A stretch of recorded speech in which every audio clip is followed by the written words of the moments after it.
Assalamualaikum warahmatullahi wabarakatuh. Perkenalkan, nama saya Nur Intan Safitri, kelas 2020B. Di sini saya akan mempresentasikan materi yang pertama dari mata kuliah keterampilan menulis, yaitu mengenai ruang lingkup keterampilan berbahasa. Ruang lingkup keterampilan berbahasa ini meliputi definisi keterampilan berbahasa, aspek-aspek keterampilan, keterkaitan antar aspek keterampilan berbahasa, ragam bahasa, dan yang terakhir, sifat keterampilan berbahasa. Nah, yang pertama saya akan menjelaskan mengenai definisi keterampilan berbahasa. Apa sih definisi keterampilan berbahasa ini? Baiklah, saya akan jelaskan.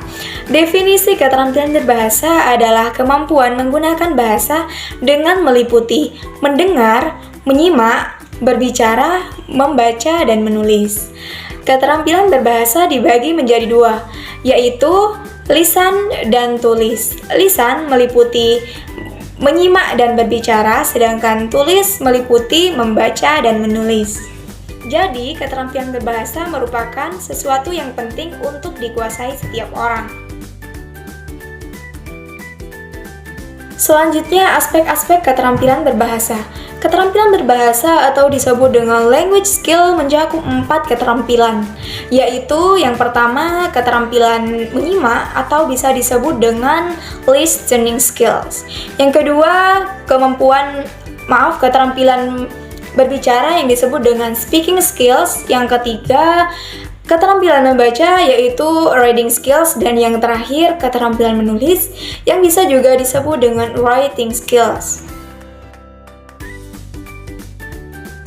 Penjelasan selanjutnya yaitu keterkaitan antar aspek keterampilan berbahasa, yaitu keterkaitan antara hubungan menyimak dan berbicara.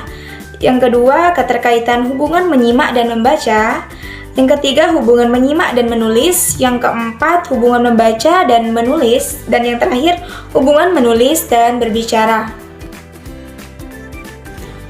Baiklah, saya akan lanjutkan ke penjelasan selanjutnya, yaitu ragam bahasa. Ragam bahasa dibedakan menjadi dua, yaitu ragam bahasa tulis dan ragam bahasa lisan. Apa sih yang membedakan antara keduanya? Saya akan menjelaskan untuk lebih detailnya.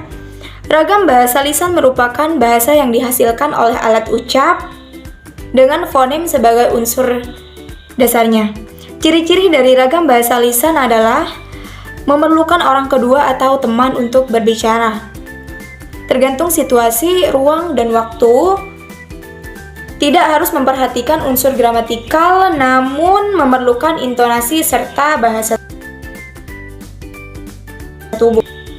Berlangsung sering dapat berlangsung tanpa alat bantu, dan kesalahan dapat langsung dikoreksi.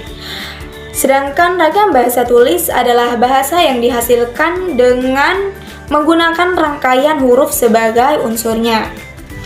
Dan ciri-ciri dari ragam bahasa tulis yaitu tidak memerlukan orang kedua atau teman untuk berbicara, tidak tergantung kondisi, ruang, serta waktu.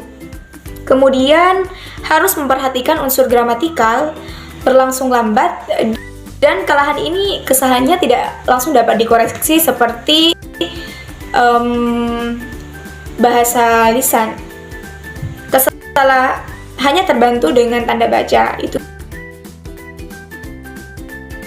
Dan penjelasan yang terakhir yaitu sifat keterampilan berbahasa. Sifat keterampilan berbahasa ada sifat reseptif dan sifat produktif. Saya akan jelaskan sifat reseptif terlebih dahulu. Bahasa reseptif adalah berbahasa yang digunakan untuk menangkap dan memahami informasi yang disampaikan melalui bahasa dan tertulis. Adapun yang termasuk dalam keterampilan bahasa reseptif tersebut adalah kegiatan menyimak dan membaca. Sedangkan bahasa produktif adalah berbahasa yang digunakan untuk menyampaikan informasi atau gagasan baik secara tertulis maupun lisan. Adapun yang termasuk dalam keterampilan bahasa produktif adalah kegiatan menulis dan berbicara. Itu saja sifat-sifat keterampilan berbahasa.